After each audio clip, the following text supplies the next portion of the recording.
You wrote an open letter, and I know Joyce Apollo wrote an open letter as well, saying, quite publicly, your letter was saying, look, can you hold on with this decision, with this vote? They didn't do what you asked. How are you feeling this morning? Disappointed? No, not disappointed. I think that where I've got to, personally and as a club, I think we're in a good position. It looks like, and this was the point of, I guess, the letter yesterday, really to try and drill through the uncertainty. However, on the face of it, it looks like the club has secured its short to medium term tenancy, and if it has, that's got to be good. Have you, as a club, have you gone in the same room as the Wasps as a club and talked about what the future looks like yet? No, not at all. So we reached out a couple of times, again, just to try and understand the landscape and what it meant for the club. But up to this point, we've had no contact whatsoever. You find that weird? You know, they're a bit odd that they haven't really, as another sporting club, one sporting club to another, had any kind of conversation. Is that? It seems odd to me. Do you think that's odd or not? I wouldn't say it's odd. In a competitive world, and business is a competitive world, I suspect they simply wanted to secure the deal. And my suspicion is that they'll pick up the phone in the next couple of days and want to sit down and talk through how we make this work. Does it suggest to you that they don't see you as an important part of the deal that they've done so far?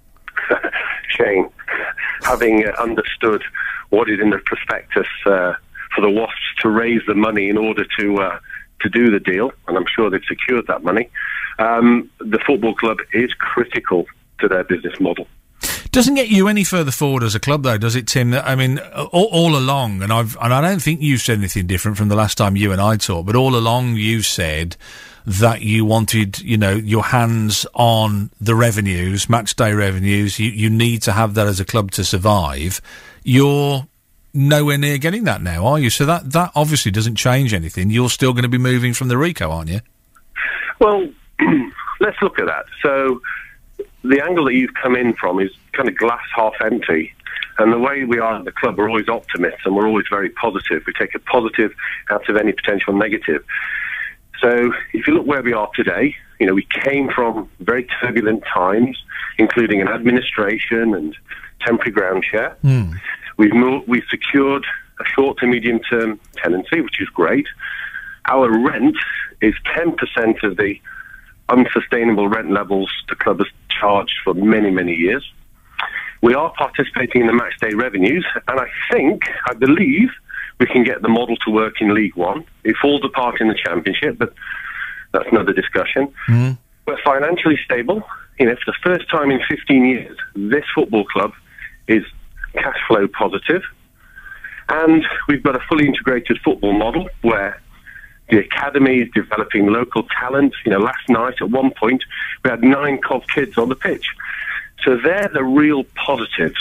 Yeah. And overlaying all of this, the football club is backing the community, and Steve Waggett, who has developed a preeminent community program, will be out there building long-lasting ties with the good people of Coventry. Don't get me wrong, I'm not trying to talk it down. What I'm saying to you is, though, that you have said, and some people have said quite rightly, and others have said that isn't true, but you've said that, and the club have said, that you wanted wholly to have Matchday revenues. You're not likely to get those, are you? As you by your own admission, the money that Wasps have spent, they're going to want to see revenue coming in regularly in order so that they can service their debt. So surely that isn't being pessimistic. That's just realistically, you're not going to get your hands on Matchday revenues, are you? Well, I didn't say we want Matchday revenues. I said we need Matchday revenues. Yeah. And long-term, Shane, that does not change. Financial fair play changed the landscape of football forever. Yeah. In a good way. I hear what you're saying. We have to continue with our long-term plans, which is to have our own stadium. That just doesn't change. But in terms of the short to medium term, guess what? We can focus on the football, which is great. Are you happier in a way because, am I being pessimistic by suggesting that the relationship between you and the City Council wasn't great, and now this gives you a chance to start a working relationship anew with a new entity? Does that help you at all? Again, I think there is a positive in that. It was well documented that the relationship we had with the previous landlord was less than great. So this gives us a great new chance, blank piece of paper. Let's build a new relationship. So overall, you sound like you're sat quite close to the square window of positivity, aren't you, this morning then? Yeah, but I never move away from that anyway, Shane. So for me, it's fine. Yeah, the only concern I've got this morning is taking the dog out for his first whittle, and then I can get on with my day. What a life, Tim. Thank you. Thanks for taking the time out and putting the dog on hold for a second. Tim Fisher, Sky Blues chairman, sat quite close this morning to the... Was that the phrase he used? I can't remember. The square window of positivity. Just down the corridor of confusion.